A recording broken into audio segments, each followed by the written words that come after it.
même Pierre, qui avait reçu les clés du royaume des cieux, avait mal compris. Comment allez-vous me demander, malgré qu'un jour il a dit à Jésus, moi je peux mourir pour toi, je donnerai ma vie. Mais un jour il a renié Jésus. Vous vous rappelez? Un jour, quand Jésus leur a dit, le Fils de l'homme va souffrir et mourir, il avait dit, ne plaise à Dieu que cela ne t'arrive pas. Jésus lui a dit, arrière devant Satan.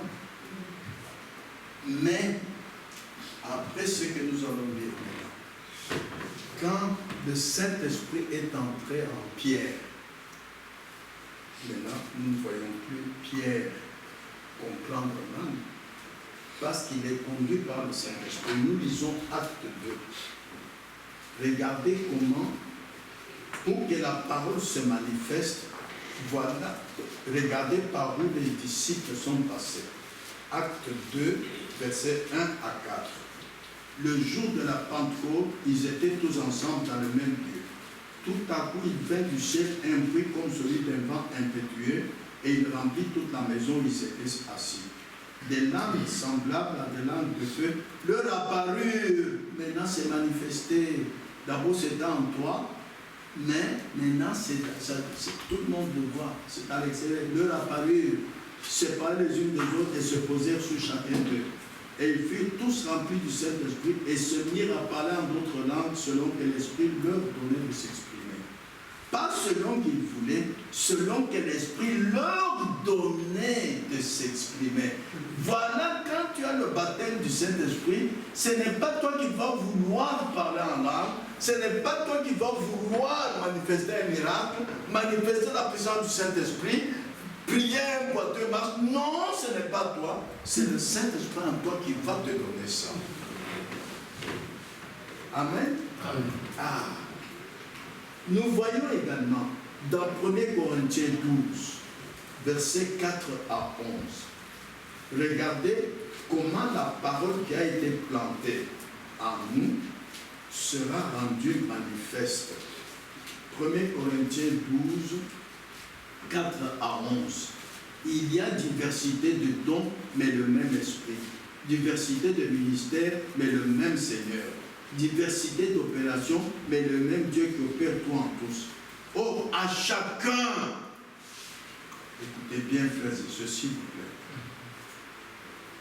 Si tu dis que tu es baptisé du Saint-Esprit et que rien ne se manifeste, alors Dieu s'est trompé ici alors. À chacun, vous allez voir comment nous allons terminer aujourd'hui. À chacun, la manifestation de l'Esprit est donnée pour l'utilité commune. En effet, à l'un est donné par l'Esprit une parole de sagesse, à un autre une parole de connaissance, selon le même Esprit, à un autre la foi, par le même Esprit, à un autre le don de guérison, par le même Esprit, à un autre le don d'opérer des miracles, à un autre la prophétie, à un autre le discernement des esprits, à un autre la diversité des langues, à un autre l'interprétation des langues. Un seul et même Esprit opère toutes ces choses, les distribuant à chacun de nouveau, en particulier comme il veut. À chacun membre de l'Église? Non. À chacun de ceux qui sont baptisés du Saint-Esprit. S'il vous plaît, il est temps que chacun de vous s'examine. A-t-il reçu le baptême du Saint-Esprit après avoir cru? A-t-elle reçu le baptême du Saint-Esprit après avoir cru? Alors vous pouvez arriver à ce stade-là. Que le Saint-Esprit manifeste au travers de ta vie un ministère, un parler en langue, une vision, un miracle, la puissance. Vous voyez? Frères et sœurs, la parole qu'est-ce? C'était notre but en sondant les Écritures. Nous avons Jean 1:1, c'était la parole au-dessus de nous. C'est qui avait dit que la lumière soit et la lumière fut. Jean 1:14, c'est la parole avec nous. Jean 1:21, c'est la parole qui a été faite esprit habitant en nous. la parole de Dieu rendue manifeste dans une chair humaine. Votre chair est ma chair, pour voir les œuvres de Dieu, car Jésus a dit, celui qui croit en moi fera aussi les œuvres que je fais. La parole de Dieu rendue manifeste dans une chair humaine, dans votre chair, chaque sœur, chaque frère. Vous pouvez, dans votre chair, manifester la parole de Dieu. Moi aussi, les frères aussi, peuvent, dans leur chair, manifester la parole qui est rendue manifeste. Amen. Amen. Écoutez ceci. 2 Corinthiens 3, versets 3 à 5. 2 Corinthiens chapitre 3.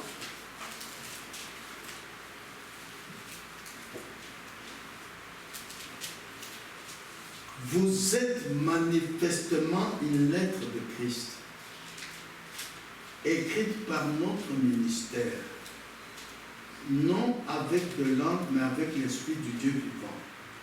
Non sur les tables de pierre, mais sur les tables de chair, sur les cœurs.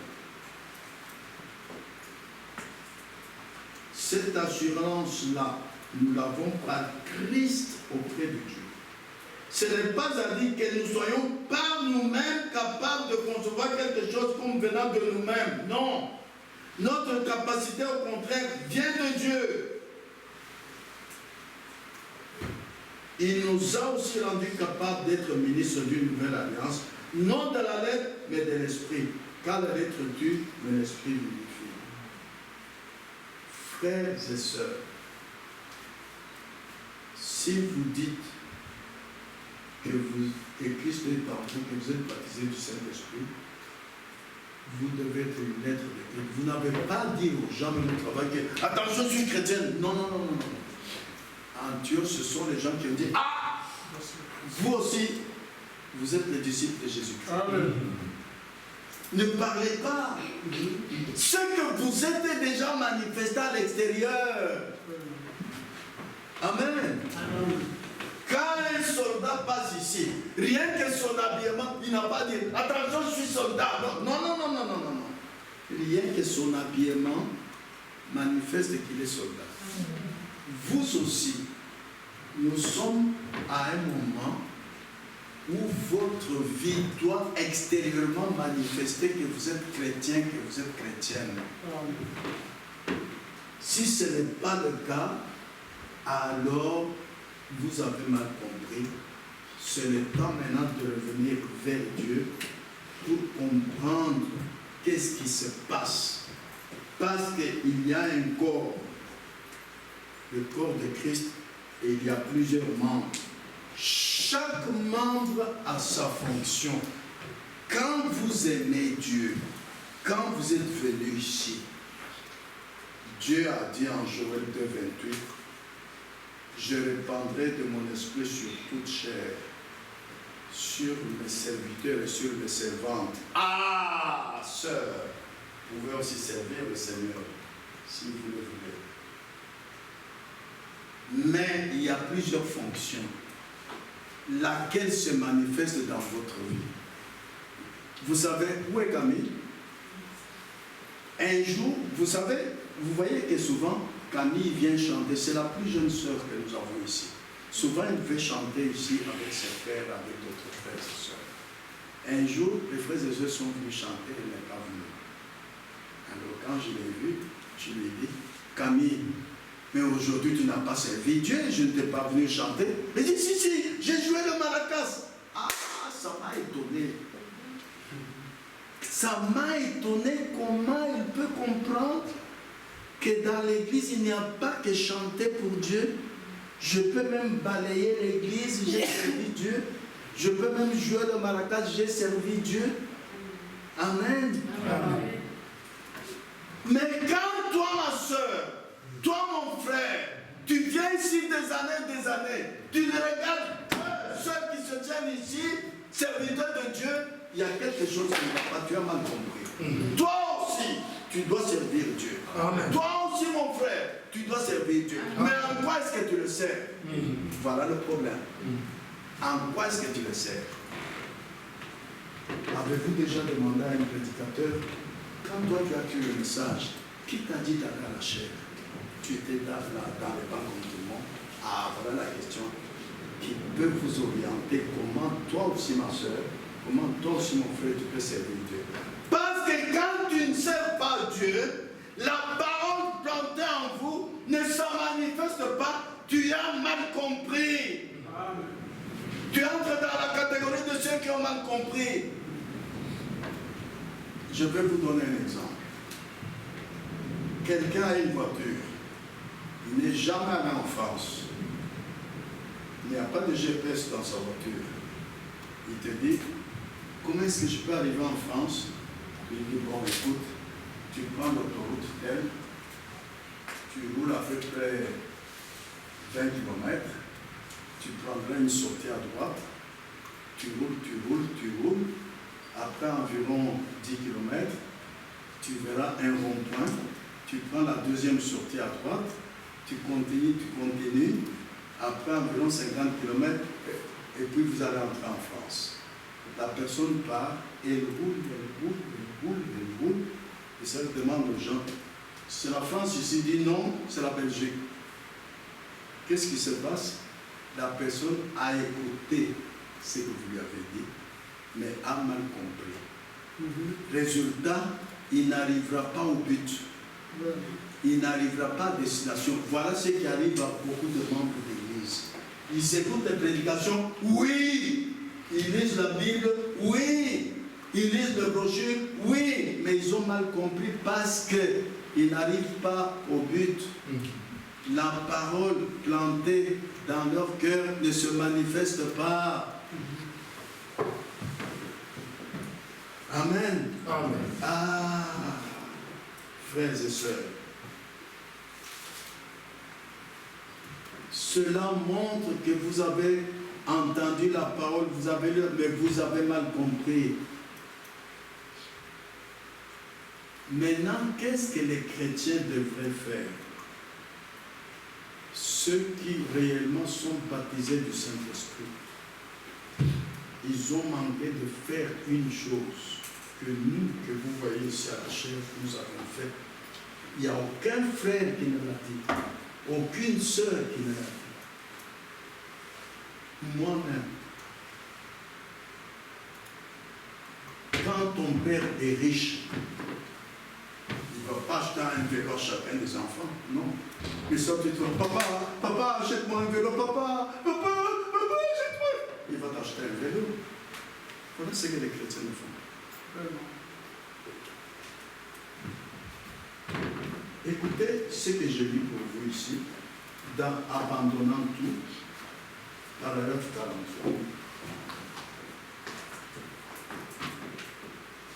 Voilà ce que les chrétiens devraient faire.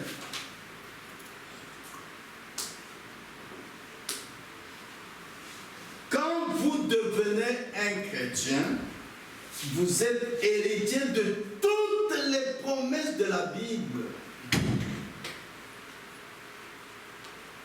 Quand vous naissez dans une famille, vous êtes héritier des biens de votre père. Amen.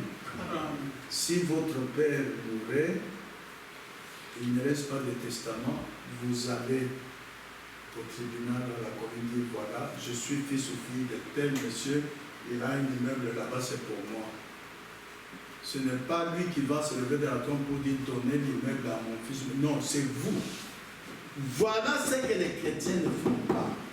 Quand vous devenez un chrétien, vous êtes héritier de toutes les promesses de la Bible. C'est vrai. Tout ce que Dieu a promis vous appartient. Vous êtes d'accord avec moi? Et en aucune manière, Dieu ne sera redevable à personne. Dieu n'aura la dette de personne. Pourquoi? Il vous a promis, mais vous n'êtes pas allé chercher. C'est comme votre père qui meurt, il est dans la tombe, un jour vous allez, papa, tu me dois mon héritage. Est-ce que tu peux faire ça? Non. C'est à toi à aller chercher ton héritage. Suivez bien comment nous terminons, mon frère et ma soeur. Voilà pourquoi beaucoup, parmi ceux qui vont dans l'église, ils ont cru à la parole de vérité. Ils viennent à l'église, ils prient, mais ils manifestent aucun don spirituel, aucune puissance du Saint-Esprit, aucun miracle. Pourquoi?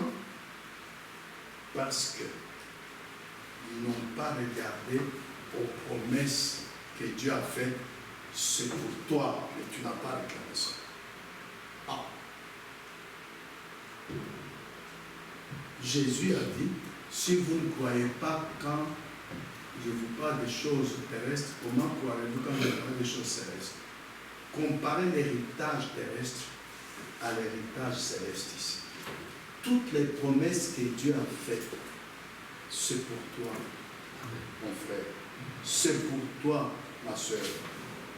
Tout ce que Dieu a promis t'appartient déjà, c'est pour toi. C'est pour toi, mais tu ne peux pas prendre.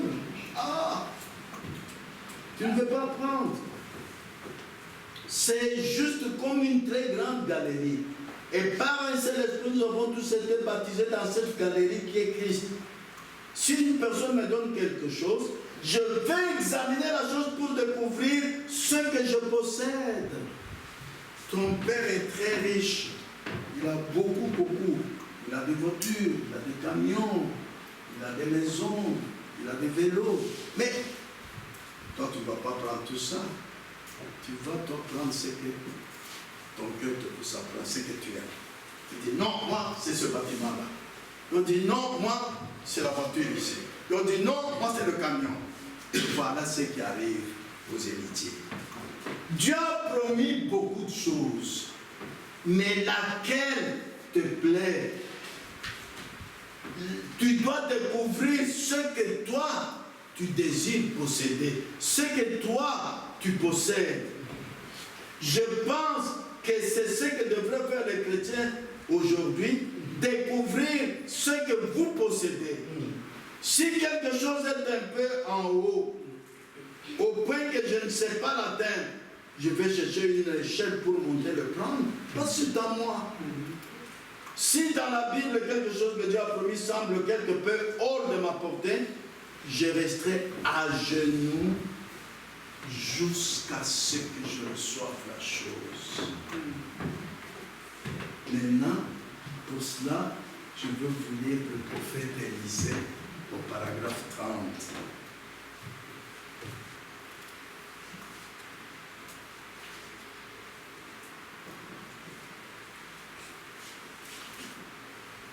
Frère, c'est ça le problème de l'Église aujourd'hui. La raison pour laquelle nous n'avons pas de vision, oh, Dieu nous a promis ça, et que nous n'avons qu'un esprit très étroit, c'est parce que nous ne prions pas assez ou nous ne faisons pas quelque chose assez longtemps jusqu'à ce que l'esprit vienne parmi nous. Amen. Quand les gens disent il faut veiller en prière, c'est pourquoi pour venir dormir comme ça de temps en temps. Non, c'est pour attendre jusqu'à ce que le Saint-Esprit descendra sur toi. Amen. Amen. Voilà ce que l'Église ne fait pas. Quand tu as vu que Dieu a promis les dons spirituels, un frère dit, moi j'aimerais être prédicateur. D'accord, c'est pour toi. Dieu l'a promis. Mais maintenant, quand tu ne vois pas toujours quelque chose te pousser à commencer à prêcher, mais parle à Dieu. Mets-toi à genoux. Dieu est esprit. Prie jusqu'à ce que le Saint-Esprit descende pour te parler ou pour te montrer ce que tu dois faire. Amen. Voilà ce que beaucoup de chrétiens et de chrétiennes ne font pas. La chose est pour toi, c'est pour toi. Repentez-vous. faites-vous baptiser pour le pardon de vos péchés et vous recevrez le don du Saint-Esprit. Cette promesse est pour vous. Vous qui vous êtes repentis, qui avez été baptisés dans le nom de Jésus-Christ, qui avez reçu le pardon du péché, la promesse du baptême du Saint-Esprit est pour vous. Si quelqu'un jusqu'aujourd'hui n'a même pas reçu le baptême du Saint-Esprit, il met ça en pratique. Seigneur, il y a des années que je me suis repenti. Seigneur, je me suis repenti, tu le sais bien, j'ai quitté le monde. Mais le baptême du Saint-Esprit, je ne le vois pas. S'il est là, où est la manifestation de l'Esprit? Oh Seigneur! Mais il te répondra. Est-ce que tu as déjà prié ainsi? Il te répondra. Moi, votre frère, quand j'ai été baptisé dans l'eau, quelques jours après, j'étais devenu fou. J'allais en brousse. Seigneur, où es-tu?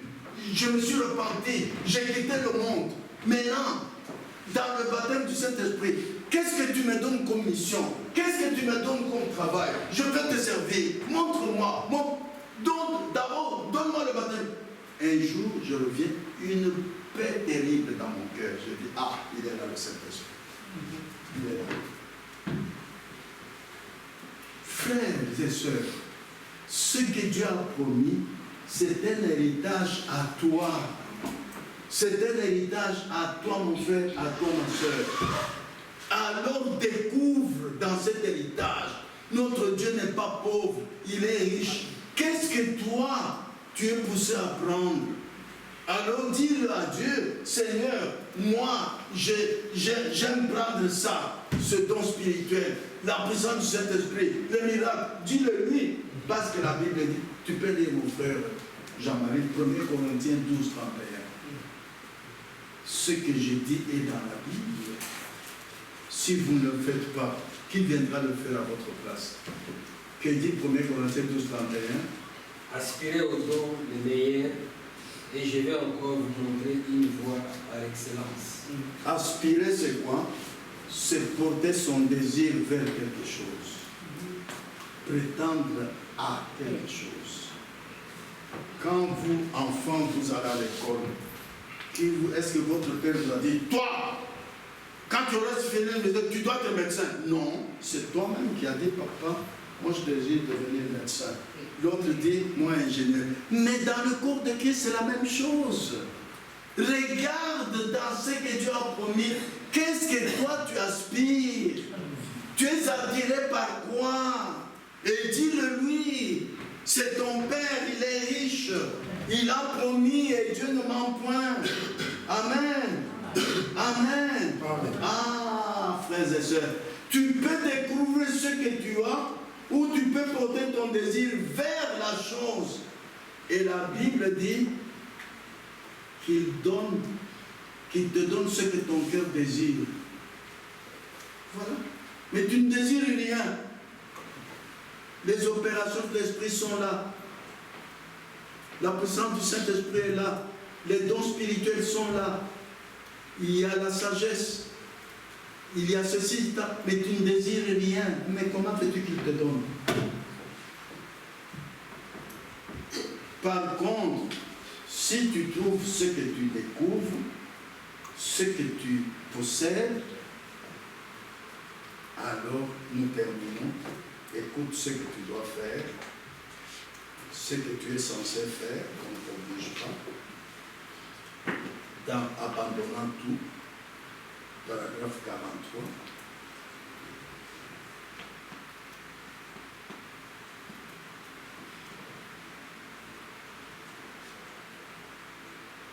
Si quelque chose, je devrais découvrir ce que je possède. Si quelque chose est un peu haut, au point que je ne sais pas l'atteindre, je vais chercher une échelle pour monter le prendre. Si dans la Bible, quelque chose que Dieu a promis semble quelque peu hors de ma portée, je désire parler en masse, je désire voir des visions, mais moi je ne sais pas y arriver, c'est hors de ma portée, je resterai à genoux et je monterai l'échelle de Jacob jusqu'à ce que j'atteigne cela. Parce que cela m'appartient. Quand je prie, je dis, Seigneur, ceci m'appartient, c'est toi qui m'as donné. Souviens-toi, Seigneur, tu m'as donné, tu m'as donné. La Bible dit, Dieu donne à l'homme ce qui son cœur plaisir. Amen. La Bible ne trompe pas, cela va s'accomplir. Amen. Amen. Si la guérison divine a été promise dans la Bible, si je suis malade, je m'y accrocherai jusqu'à ce que Dieu me l'accorde, car c'est une promesse de Dieu. Amen. Si j'abandonne le monde, il me donnera le Saint-Esprit. Si je m'y approcherai jusqu'à ce qu'il me donne, parce qu'il a promis. Si Dieu a promis de me donner le désir de mon cœur, je prends Dieu au mot. Père, tu as dit que tu donnes à l'homme ce que son cœur désire. Mon cœur désire de manifester ta parole. Mon cœur désire de manifester ta puissance. Donne-moi cela. Tu l'as pris au mot. Amen. Que Dieu vous bénisse, frères et sœurs. Amen. Que Dieu vous bénisse. Acte 2, 39 déclare que cette promesse est pour vous, pour vos enfants et pour tous ceux qui entendront cette parole. Comment alors peux-tu manquer de découvrir ce que tu possèdes si réellement tu es baptisé du Saint-Esprit? Tu as mal compris. Alors reviens sur tes pas. Écoute enfin ceci et nous terminons. Dans Abandonnant tout, paragraphe 35.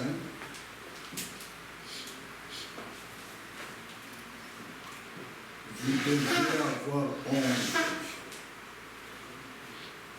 Oui, tu as déjà vu l'enfant d'un riche qui a dévoisé de rue. Maintenant, lui, il devient un garçon de rue. Et même les gens vont se moquer de lui. Mais ton père a laissé beaucoup de richesse. Qu'est-ce qui se passe? Tu ne sais pas le plan. Voilà. Vous devez avoir honte.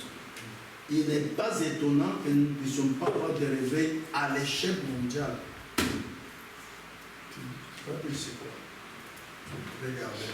Vous savez que quand Pierre a vu Jésus marcher sur l'eau, il dit, si c'est toi, dis que je marche aussi, n'est-ce pas? Pierre a marché sur l'eau.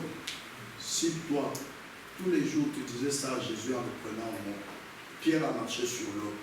Moi, mon cœur désire aussi que je marche sur l'eau. Que les gens voient la manière de ta parole au travers de ma vie. Et tu marches sur ce canal. Mais les gens viendront même te parler pour te finir. Chaque jour, tu te mets, tu lances sur le canal ici. Mais ça, c'est une échelle mondiale. C'est du jamais vu ça. Quelqu'un qui marche sur l'eau, non. Dieu est avec cette personne. Voilà ce que nous manquons, frères et sœurs, incliner la tête pour l'adoration.